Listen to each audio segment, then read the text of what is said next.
Good. Hi guys. Hi Kenneth. How you doing? Now I can't hear you again. It always takes it a little time to sort of catch up, I think. I don't know what that is. Sometimes if I mute a student and unmute them right at the beginning, and I think it's my internet connection starting and yours together. Gosh, you guys, you have the best attendance I have ever seen. Ridiculous. So good. Got 11 people here right on time. Pretty neat. It's Friday. That's what I want to say. Yay. Hey, good morning, Luce. Good to see you all. I'm going to wait just a minute more. I was really hoping Lupe would be here today so she could do her Me in a Box. Hey, so yesterday I spent a lot of the day just planning the rest of the year for us, and I'm actually going to do something really different than I've ever done before. And you guys don't know me very well, but here's a true confessions from your teacher. Does anybody out there get bored easily? Do any of you get bored easily? No? No one? Hi, Lupe. Hi, Lupe. Does anybody get bored easily is today's question. It's the Friday question. Ooh. In your STEM chemistry class only. Oh, Yotson does. It makes me feel so much better. So here's the situation. Oh, there's Ariel too. We have everybody here. Good. Hi, Ariel. Good to see you. The question is, do you get bored easily? And it's a really actually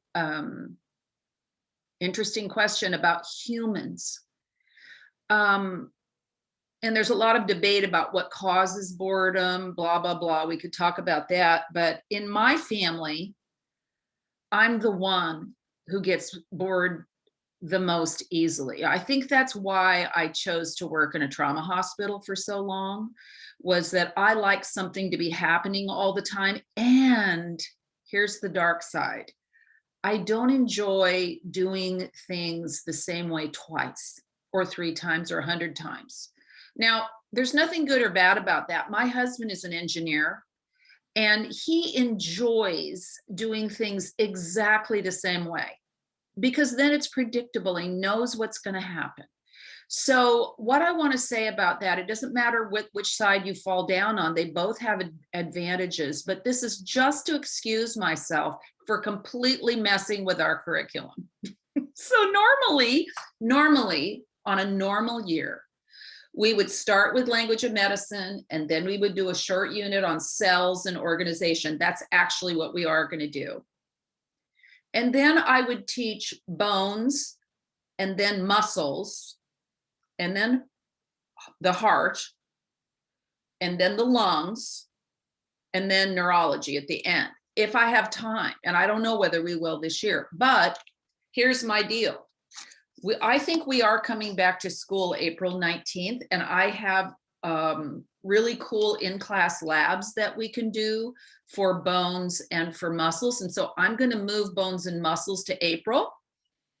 And after we get done doing cells next week and part of the week after, we're going to go ahead and do the heart.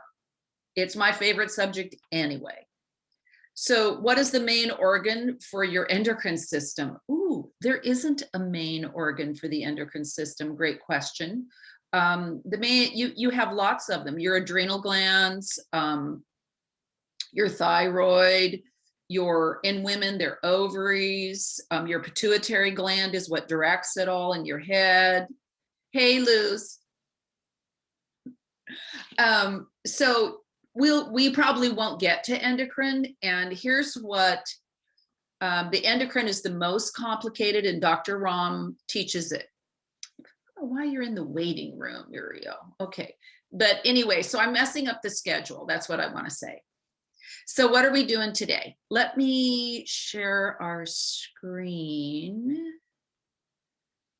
And let me show you what we're up to today.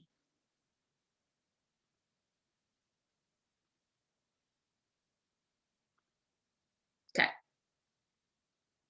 So today, let me move this out here. So today, we are going to watch. So today is about medical terminology and how to get started learning this second language more than just directions. And so here's what I want to say about that. All of the teachers, there are Miss Pulisic, she's a nurse, Mrs. Probst and Mrs. Jakubowskis, both nurses, both teachers.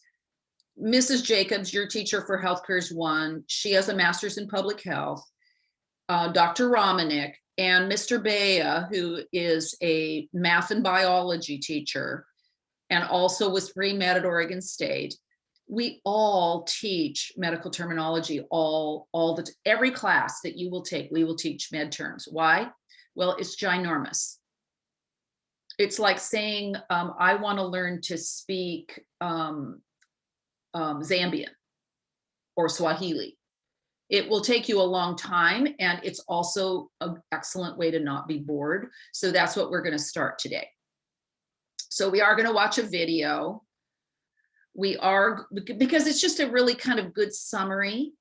And oh gosh, I thought I put the link on there. I will put the link on there. I thought that I had, because I know some of you can't open that from this page, so I will try to put the link on there today. And then we're going to look back at my whiteboard. I put a bunch of words up there that I want you to add to your vocab list, so I'll give you a chance to do that. And then I'm going to show you how to dissect words. So dissecting means literally to cut apart. If you dissect a cat, or like you will in biology in college, or a frog or a chicken, you're cutting away the parts so that you can look inside. That's what dissection is. So I'm going to talk about that. I'm going to show you a resource that is under files in Canvas, which I gave you permission to be in yesterday. So if you go up, if you can't locate it from this link, you can download from this link. It's in our files section. So let me see if it will open for me. No. Hi, everyone. Welcome to the Penguin Prof channel. Today I want to talk about how to approach medical terminology. That's the wrong thing linked there. Interesting. How about this one? So MP 110 is the name of our college credit. So look at this master terms list. And do you have to learn all of these this year? Of course not. It's like having your own personal medical terms dictionary. So this is what you'll use as a resource to do your assignment for today. Can you all see it? No, not yet. You can't see it, Kenneth? I can't see it yet. Even Uriel. Okay, hold on. Now can you see it? Yeah. Awesome. So this is your med terms dictionary list. This is what's found. You can download, you can see this under files on Canvas. So if you get lost, you can't find it. You can find it in that location. So this is what we're going to use to take words apart. And every chapter, we will be learning these word parts. And we will be learning whole words. But these are, gosh, guys, what students tell us is the best thing we teach them ever, is because it helps them on other tests. It helps them to understand how to read questions you don't understand, or that you don't think you quite know the word. Once you start learning these word parts, it's very helpful. So we're going to do that today. What I would really like to do is do a me in a box too, just to start, so we can work on those. And there's no, guys, there's no lost credit if you're doing one today as opposed to last week, but I will, and I have put zeros in. If you haven't done yours in the grade book, I do give 10 points for this. So if I'll be doing probably one every day. So let's, Lupe, are you there?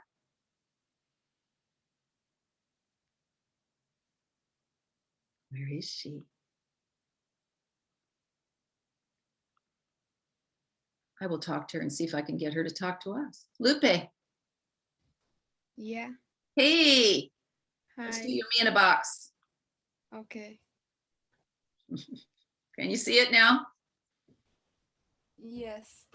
Okay, can you talk a little louder? So I just want to tell you too that when I started teaching a long time ago, I had been working in an intensive care hospital and I had to whisper most of the time. For 20 years, I whispered every day.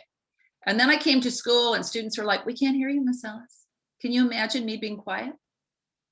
And I was like, no, I can't imagine it. Okay, so Lupe, go ahead. Let me, Can you hear me? I can hear you better. There we go. Oh, okay.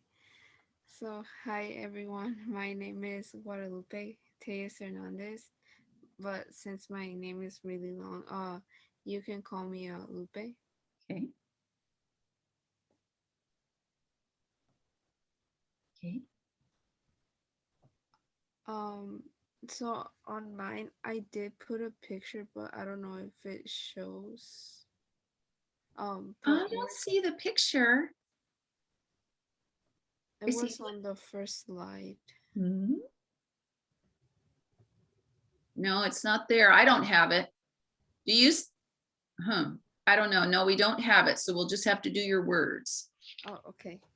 Words that describe me are helpful, shy, quiet, nice, understanding, sensitive, and I think there was another one.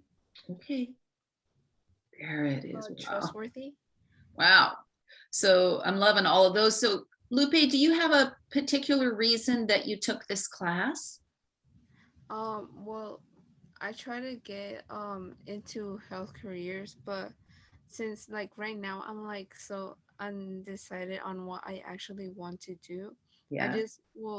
I just said I'll just do like intro to health careers to see if I actually liked it, if I actually want to do something in the next for my future, if I want to actually do something related to healthcare. Yes. Good idea.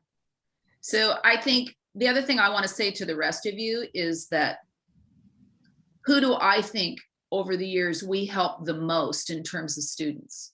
Because people will say that, oh, you know, that student came in and they wanted to be a pharmacist when they came in, and then they went to pharmacy school, and aren't you excited about it? And I said, well, yeah, but how did health careers help them? Not really.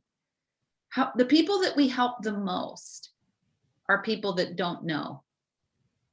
And the point of the program is not for us to make Lupe into I'm not like thinking to myself at night, like, wow, I hope Lupe becomes a nurse. What I'm hoping is that I teach Lupe enough about medicine that she can decide, like she's describing, and make a really, really good decision for herself. And I love that trustworthy, because it's one of the real foundations of working in healthcare.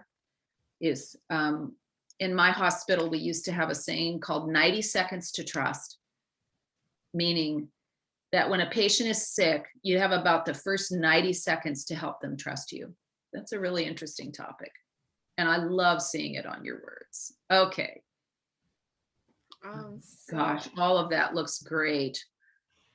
Yeah, so I am actually Mexican, so most of the 3 of the foods that I put are Mexican. So the one on the bottom left is a dessert called chocoflan.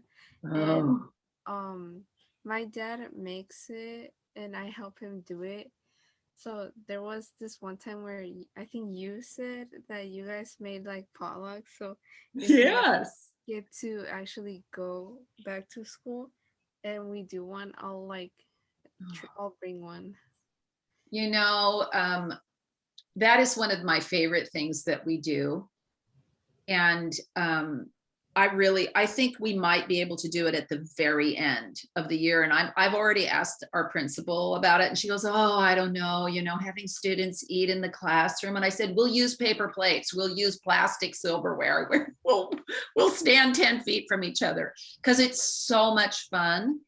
And is this right here, Lupe, is this mole? Am I saying it right? Is this mole? Yes. Okay, I've eaten that before in class and it is absolutely delicious. Oh Yes. yeah. So good. Every, Okay. the only my mom barely knows how to make it. So there was these 2 times I went to Mexico and I would eat it a lot because I Oh. just at home I couldn't eat it because she barely knows how to do it. See, good. That's your job then. So now that you're an adult, your job is to learn how to make it and teach her. Yeah, that's what I'm gonna try to do. Cool. Okay. And then this looks delicious too. Yeah, it's just um I'm pretty sure it's tacos, but not the original like um way that they do it. It's more fried, and then you Mm, put toppings on it. yeah. This looks so good. That makes me so hungry. So, and then over here, this looks like what I call a California roll. It looks like it, but it's more of it's called kimbap, which is the Korean way of sushi. They say it's Ooh. not sushi, but to some people it looks like it. Yummy. And so is it cooked or raw? Um, I'm pretty sure most of it's cooked. Looks delicious. And then how about this one? Oh, that one is yakisoba. Oh, So it's I'm pretty sure it's like ramen, yes. but it's Yeah. made with vegetables, and it's not it doesn't have the it's not really watery. Yeah, it looks so good. So, Lupe, do you have a food you don't eat? Well, I don't really eat well, I haven't tried seafood, but I don't really want to try either, and I don't eat shrimp. Hmm. I don't like shrimp. So we all have something we don't eat, pretty much. And have you seen those things on Facebook where it asks you to, give yourself a point for everything you don't eat? Oh yeah, see, so I love shrimp too, but my brother doesn't eat shrimp. He wouldn't get near a shrimp. So that's just part of who we are. So, okay. Am I making the rest of you hungry talking and Lupe and I talking about food? Kind of. Hey, you're welcome to ask questions. If you have a question for Lupe, just put it in the chat or Alright. unmic yourself. You're so welcome. Ooh, pet peeves. Oh, okay. So I don't really like when people chew with their mouth open or Me either. Okay. Did we lose you? Feel like we lost her. get Lupe. and frustrated that it takes more longer to learn some things than other things. Yeah, it's true. And I think your internet dropped out right at the beginning. So are you talking about school? Like when there's something at school that's really hard? yeah. Okay, all right. Yeah, I've been there. And the third one, the last one, is when people are loud and rude. And it's mostly when there's I've seen this more in classrooms when the students are too loud and talk over the teacher. Yes. Sometimes, yeah, it could be funny a little bit, but it when it's too much, the student just sounds really rude. It gets old, is what Yeah. you're saying. It just gets old. Yeah. Yeah. Ooh. So a summer memory was about 2 summers ago. I went to Mexico for the second time, and I went to go see to my cousin's quinceañera, which it was supposedly I was supposedly had to go for two, but I just ended up going for one because Uh-huh. I didn't want to like travel in a airplane like alone. Okay.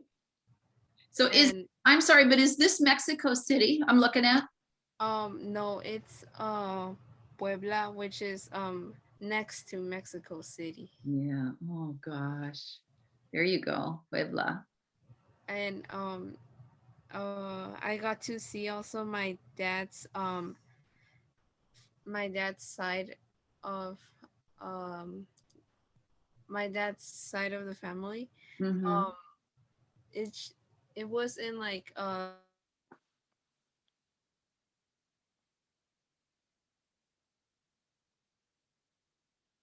Let's see, we lost her just for a second.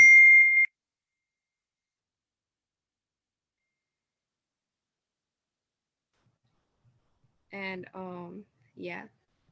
Okay, we lost you just for a second. So last I heard was you got to see your dad's side of the family. Yeah, I think Yeah. it's a little unstable. Yeah. Oh, cool. So cool. Oh, a physician assistant, a PA. Yeah, and Oh. so I first wanted to do nursing, but then I started to explore more different careers. Hmm. And now, for now, I want to do a physician assistant. There's a program in Portland, and you can do both. And I think if you're a PA, of course, you will be a translator every day, all day, and because we have such a need. And that's really how this class started was in 2006. There was a doctor at St. Vincent's Hospital that said to me, he said, you need a class that especially encourages bilingual students. And he said, why? Because we need them here. We need them as professionals here in our building.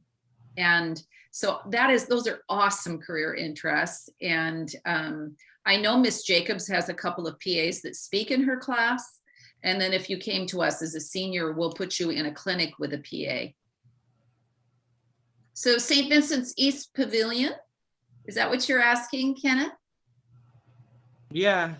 That's just the entrance. That's one of the entrances. There are four entrances to the hospital, big entrances. And most of the clinics and surgery are on that east side. Your choice. Your pictures somehow didn't show here. What was this a picture of? It was I'm pretty sure it was like facts about me, like Oh, 2 or 3, and then like 2 pictures. One was I'm sorry that those didn't. If yeah, you send me your PowerPoint to my email, Lupe, I'll try to put them up next class. oh okay. I'll just do that later. But it was one picture was of me and my cousins when I went to Mexico, and then the other one was of this video game character, because I was gonna say that like I enjoy playing video games even though I'm not like really good at them. Yes. Yeah. Fun. Okay, thank you, Lupe. Appreciate it. Really nice. Good way to do Friday. Let's stop that share.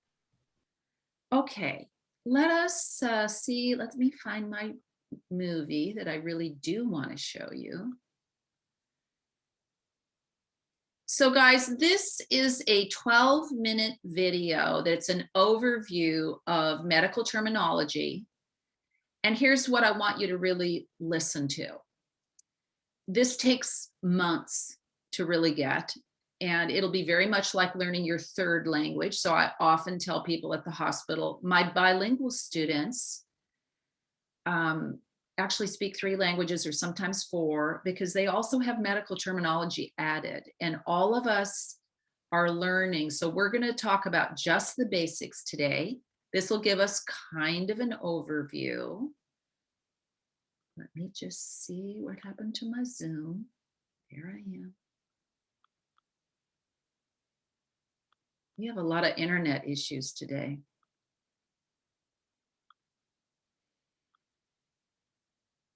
Okay, can you see it? Yeah. Good, Kenneth. I so appreciate you letting me know, because where would I be if people were like, I can't see it, it doesn't matter. Okay. Is to take Ano ang big, klase? complicated problems. Hi, everyone. Welcome to the Penguin Prof channel. Today, I want to talk about how to approach medical terminology, what I like to call breaking up, which isn't hard to do. So the key, of course, is to take big, complicated problems and to break them down into small, more manageable pieces. This is true for language as well as the rest of life. The problem, of course, as I've mentioned in other videos, is that in science and medicine, we use a lot of terms that come from Greek and Latin roots. So I highly recommend that as you master all of these pieces, you keep a list, or better yet, get yourself a dictionary of Greek and Latin roots. And, you just build your skill set from the bottom up, and it gets easier as you go, I promise. First thing to understand is that you got to break words down into their component parts. And most medical and science terms will have a beginning, which we call a prefix, a middle, which is the root of the word, and then an ending, which is the suffix. And so usually the prefix and or the suffix is a modifier of the main root of the word. So you will probably notice, if you haven't already, that medical terms are really long. And it's very daunting for a lot of people. But the truth is, most of them are very descriptive and they mean something. So if you can break them down, it's not going to be too bad. I mean, when you first look at these terms, you can just say, forget it, this is ridiculously long. Or you can just say, look, break them down and they become more manageable. So all I want to do in this video is give you some of the most common of the puzzle pieces that you will encounter in medical terminology, and hopefully give you a good place to start. So something you'll see every time we talk about bone and the skeletal system is osteo. When we're talking about cell parts, when we're talking about conditions, things like this slide shows osteoarthritis. Don't let this happen to you, by the way. Take care of your joints. You're going to see this osteo somewhere in there. Osteocyte, in fact, is the name of a bone cell. When you see myo or sarco, that refers to muscle. All different types of cell structures within muscle you're going to see with myo or sarco. For example, you'll see the sarcomere, you'll see the sarcoplasmic reticulum, you will see myofibers or myofibrils. All of those things relate to muscle.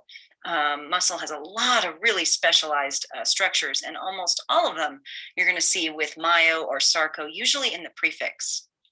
This one you probably know already. Neuro refers to nerves. A neuron is a nerve cell, which is what you're looking at here, but there's a lot of other terms, of course, that use that root. So you're always going to be talking about nerves there. When you see derm, that refers to the skin. You probably know a lot of these terms already. The epidermis, which is this section way up here at the top. Epi just means on top. There are 5 layers of the epidermis. And then beneath the epidermis is the dermis, the dermal layer, which is what you're seeing down here. So derm, you probably have heard of terms like dermatitis, for example, just inflammation of the skin, a dermatologist, things like that, all relating to the skin. Blood vessels, you're going to often see the term angio, and you've hopefully heard of angioplasty, which is basically the insertion of a little catheter in a balloon, which is inflated in order to create space inside an occluded vessel. Veins, we have veno or phlebo, like a phlebotomist. Phlebotomist is someone who draws blood for their profession. We see that a lot. Most people know cardio and the heart. We really don't know why when you suffer emotional distress, your heart aches. It's kind of a mystery of modern medicine. I can tell you that Tylenol does not help. Things relating to the nose, you'll often see rhino, like rhinoplasty, which is a nose job. And of course, that's the root for the rhinoceros, so named because of not so much its big nose, but big horns. This term from timpani refers to things like the tympanic membrane, which is the eardrum. The timpani, that's the kettle drum in an orchestra. And of course, the drum vibrates and creates a particular pitch. And similarly, when sound waves strike the tympanic membrane and cause it to vibrate, that will cause the ear ossicles to vibrate and set up a whole chain of events, which leads to your ability to hear. This one you probably don't know, but NEPH, N-E-P-H, it relates to the kidney. The functional unit of the kidney is the nephron. This is the actual nephron here. That is how the kidney is able to filter blood and produce a filtrate, which will eventually be urine. So here's some more. Some of these you may know. They're all pretty common. The skull itself actually is referred to as the cranium. You've probably heard of that. The eye, you'll see things like ophthalmologist. You'll see an ocular. The ear is otto, O-T-O. Otoliths, those are the tiny little bones in the ear. They're actually the smallest bones in the body. That's I was mentioning earlier. A blood clot, you've probably heard of a thrombosis. That's fairly commonly used. Liver, you see hepato a lot. Liver cells are called hepatocytes. You may have heard of hepatitis, which is a disease of the liver. Breast, actually, you're going to see things like mammary glands. I'm sure you've heard of mammography. Large intestine, we use colo, as in the colon for the large intestine itself, but you'll see it in other things like a colonoscopy. Gastro for the stomach, ileo for the small intestine, thoraco for the chest. You've, I'm sure, heard of things like the thoracic wall, the thorax, all the same root, and then the lung, pneumo or pleuro. I'm sure you've heard of pneumonia. Pleuro, you'll see things like pleurisy, relating to the inflammation of lung membranes. A lot of terms, prefixes especially, relate to size. Size matters, of course. Macro, which means large, micro, which means small. You probably know those. Megalo or megali means large or enlarged. Rates. This is really important to take note because a lot of these prefixes look very much the same, but they mean dramatically different things. So for example, if your patient is hyperthyroidic, it means that their thyroid is overactive. If they are hypothyroidic, it means the thyroid is not as active as it should be. So the main part of the word looks the same, but if you change that prefix, it means a completely different thing. Tachy and Brady referring to rates as well, often in reference to the heart. So tachycardia, for example, is a resting heart rate that is too fast.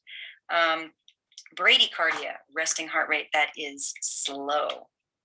Colors, we have a lot of prefixes relating to color.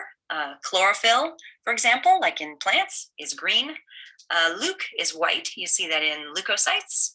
Red, erythrocytes, red blood cells. And cyan, which is the color blue, like erythrocyanin, cyanobacteria you may have seen in general biology. Those are the blue-green algae. Oh my goodness, spend some time with these directional terms, directional prefixes, because they will mess you up. Sometimes, I swear, these little guys are what drive people crazy.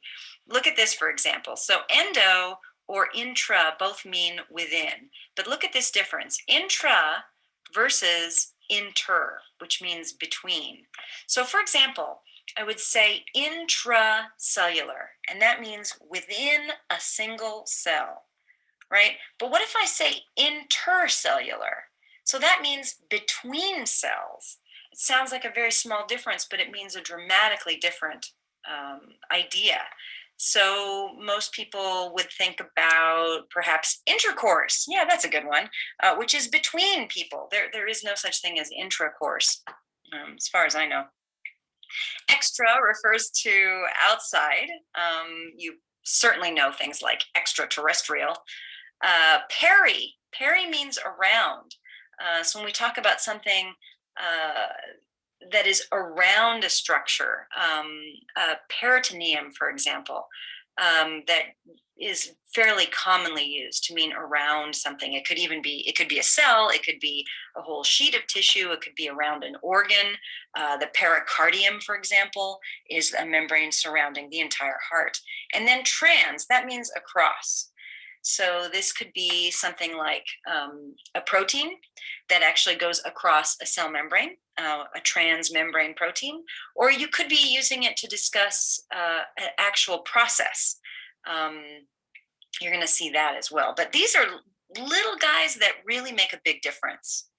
Test and procedures, these get used a lot, and it's really helpful to know these because you'll see them over and over again. Echo, as in echocardiogram, using ultrasonic waves. Electro, I'm sure you know. Ectomy is the removal. A gram is a picture. You can talk about a graph, the process of making an image, making a cut, using an instrument for viewing or creating an opening. These are very common. And finally, some problems. Dis, meaning not working properly. Mal, as a prefix, meaning bad. The term malady comes from this. Malaria was a disease that was thought to be spread through the air. So literally, malaria means bad air. We now know, of course, it's not caused by the air. Emia is referring to some sort of blood condition. And itis, anything with itis is an inflammation. And osis, that's just a very, very broadly used term for a condition or disease, as is the suffix pathy, for example. Neuropathy is a very broad term for a disease of the nervous system. So when you put it all together, we can take some big complicated words and break them down. So here is a three-parter for you, hypercholesteremia. So when you break it down, you can see that hyper, which means elevated, this refers to, of course, cholesterol, and emia, this is referring to a condition in the blood. It's elevated blood cholesterol. Dermatitis, I think I gave that one away earlier.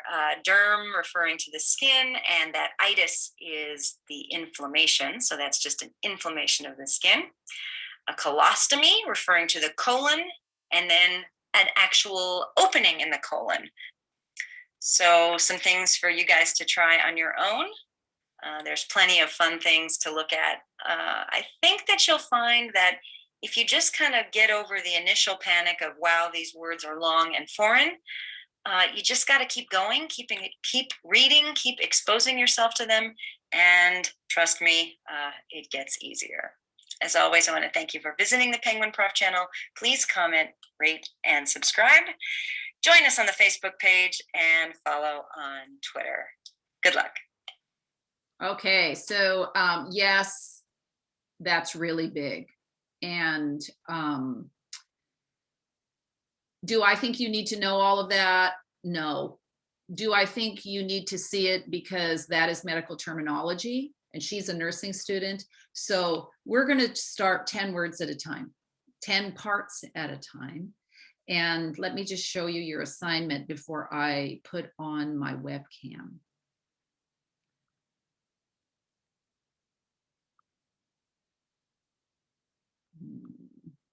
So your assignment down here under student applied is you have a vocabulary assignment for chapter 1. And will we have a quiz on these word parts? Yes, we will.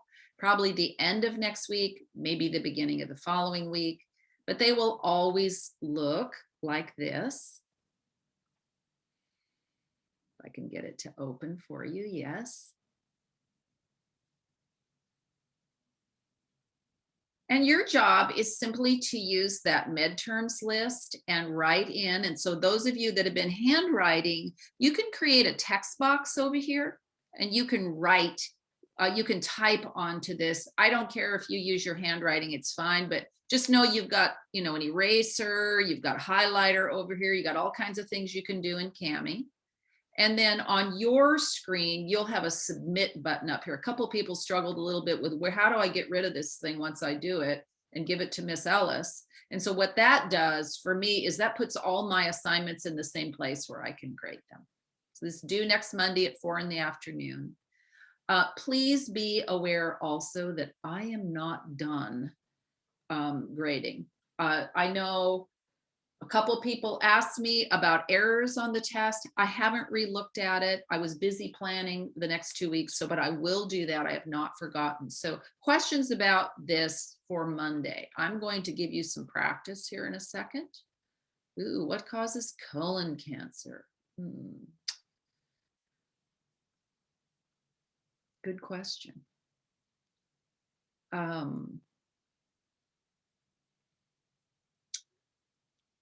Cancer's a big topic. We talk about that in advanced health careers quite a bit. There's about a 5-week unit on cancer, but essentially colon cancer is caused by the same thing that causes all cancers, and it's a cell that can't remember how to reproduce itself correctly. And so when we do cells, that's going to be our focus. We actually are going to look at some cancer patients next week, knowing that remembering your teacher is a person that gets bored easily. I remember being in chemistry in high school, Mr. Gustafson, and thinking to myself, when am I ever going to use this? Like it was so like not applied to anything. So when I became a nurse and taught patients and taught other nurses, and now I'm teaching you, my thing is to help you connect it to something. So next week, we're going to talk about a cancer patient. Any other questions about the assignment? Y'all tired? It's Friday. I thought about that you might be tired.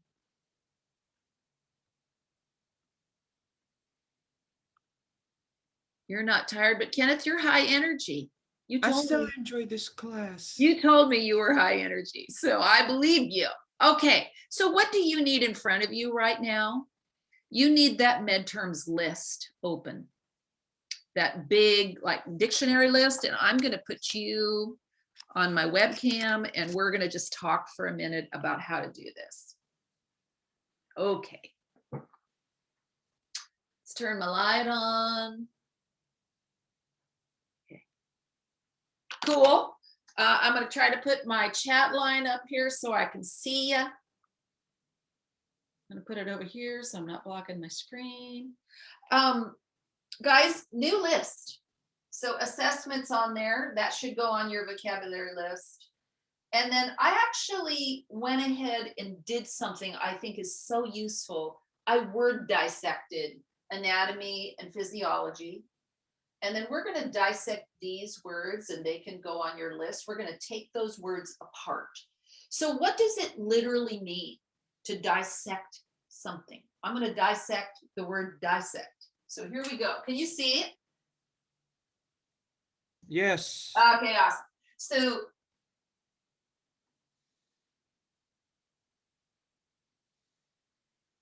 now you guys are new at taking words apart. And the way that you learn to take words apart is to do what I'm giving you the assignment to do, is to learn to recognize the word parts. So whenever I see ION, dissection, this means the process or activity of the process of to sect something is to cut it, and there are a lot of words for cut. And die means apart from, apart. To cut, the process of cutting something apart is dissection. So if you take Dr. Romanik's class, you'll dissect a sheep brain. You and one partner friend will dissect a sheep brain. I'm trying to think what else he dissects in there. I think he dissects a cow kidney. And the reason for dissection is so that you can have a real idea of what things look like. And I have had students tell me all the time I've been teaching that learning to dissect words helps them do better on tests in every class because they're looking for what things mean. So let's just take, oops, no, that's right. Anatomy and physiology.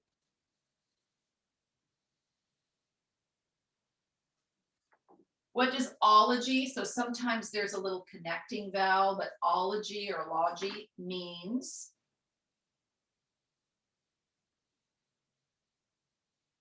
the study of, and I loved what Dr. Rom said yesterday about taking notes. Like, he makes his students take notes. Well, because he thinks you're too young to make a decision to make them, I don't. So we disagree on that. My thing is, get the want to take notes now.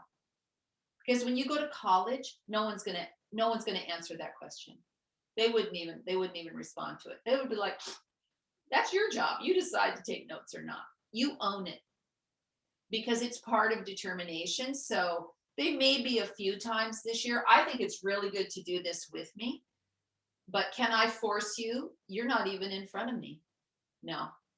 Do I think you'll do better on my tests if you take notes? Oh, absolutely. Why?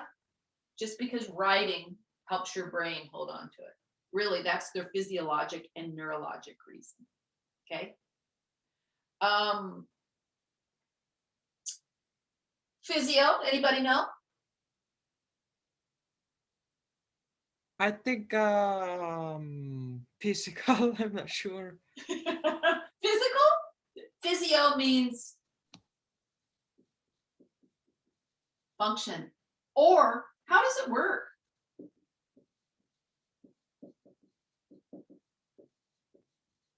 So when you're studying physiology, you've already learned the parts. So we will learn the parts of the heart. What are the names of the chambers? Okay, we'll learn that, the names of the parts. Physiology is the study of how does your heart beat 60 million times during your life and not get tired? How does that work? Amazing study. This is how I keep from being bored. Amazing study. Okay, physiology. By the way, these need to go on your list. You may not get through them all today. Anatomy.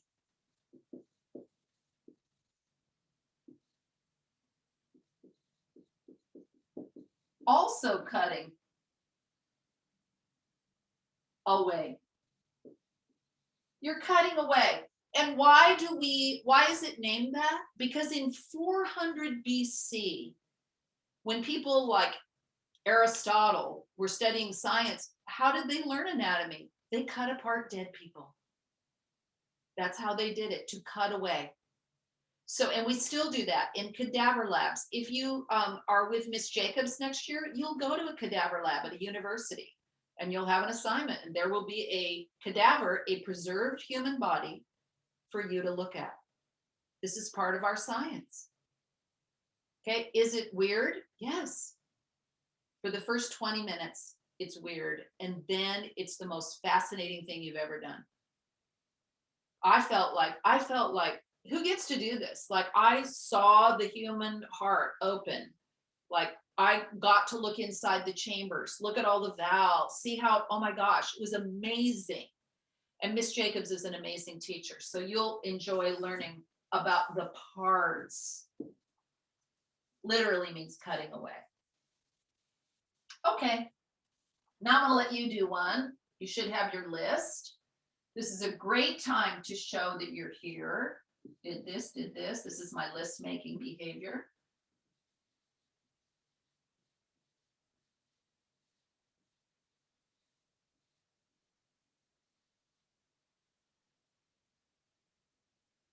Your turn.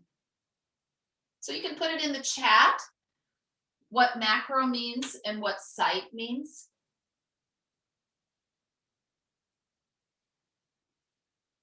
Parsa, thank you. Macro is big.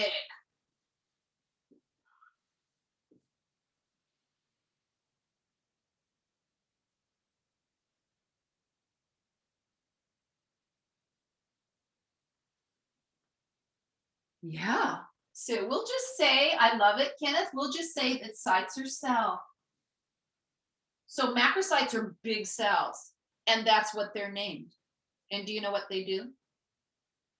So macrocytes are like garbage trucks. And so when your cells are damaged, so say you cut your leg and you have a wound there and your body sends immune products and it makes a big scab. Okay, nasty. How does all of that waste product get moved away? By macrocytes. You have these cool cells, literally, that show up to the wound, load up the inside of the intracellular space, the inside of the cell, with waste products and leave via the bloodstream, just like a construction site. A macrocyte. Amazing. They do. Macrocytes can protect your body because they get rid of injury. And we'll talk about that. Let's see, what unit? Maybe in cardio, we'll talk about it. Okay, speaking of cardio, that's in 3 weeks.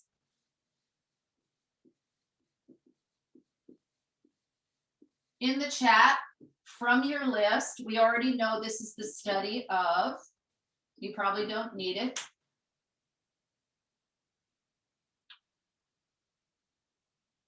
Yes. You guys let Kenneth do all the heavy lifting here. You know what I mean? Like, that's the person. This means what? The heart. How about this one?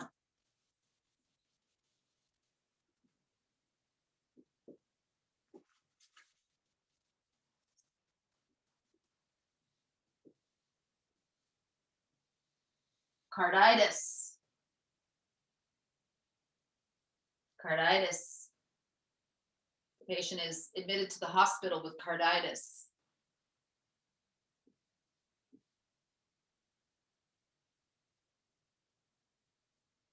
That's a really good one to learn. And she talked about it in the video. Itis means what? Someone besides Kenneth put this, and Parsa put this in the chat. Where are my people? Look at your med terms list and look up itis, I-T-U-S or I-T-I-S. Hello. Okay.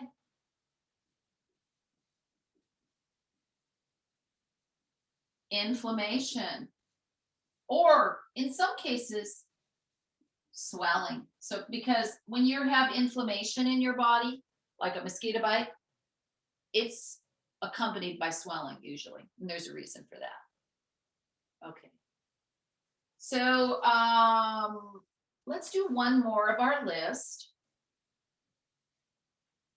All of you have had this. Dermatitis, that's not spelled correctly. Dermatitis. It can be an IS here also. Yeah, thank you, Parson Yatsen.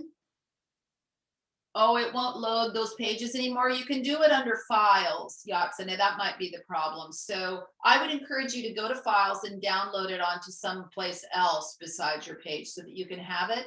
If it ends up being a nightmare, I'm going to hard copy these for you guys. Yes. Thank you, Parsa. So this is an infection or inflammation of the skin.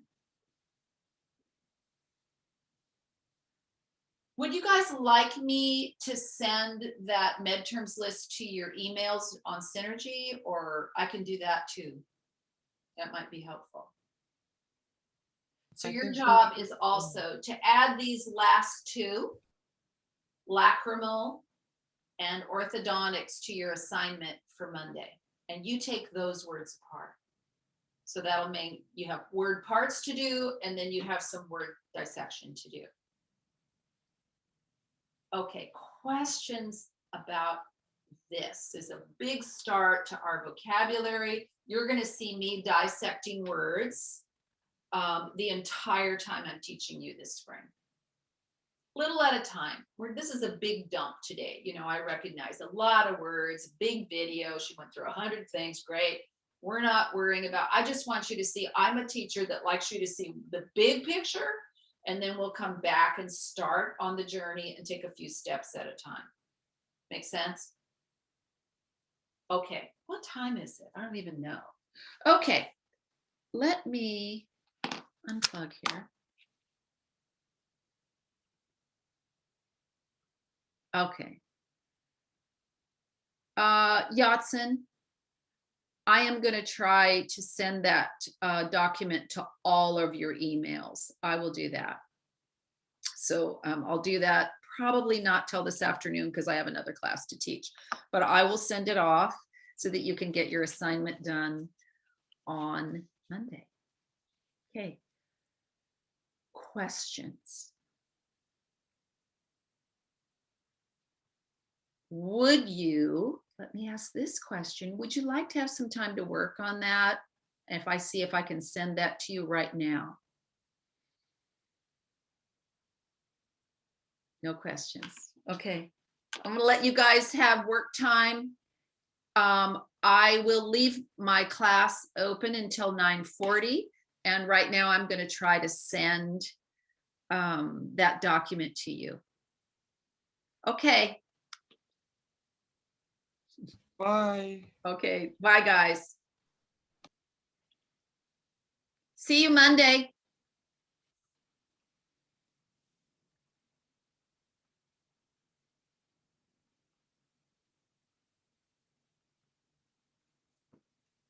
You're welcome, Yatsen. Bye-bye. Thank you, Lupe. Thank you for doing your box today. Bye, Ariel.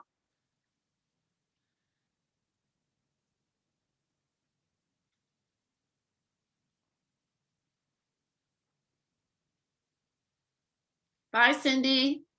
Bye, Lupe.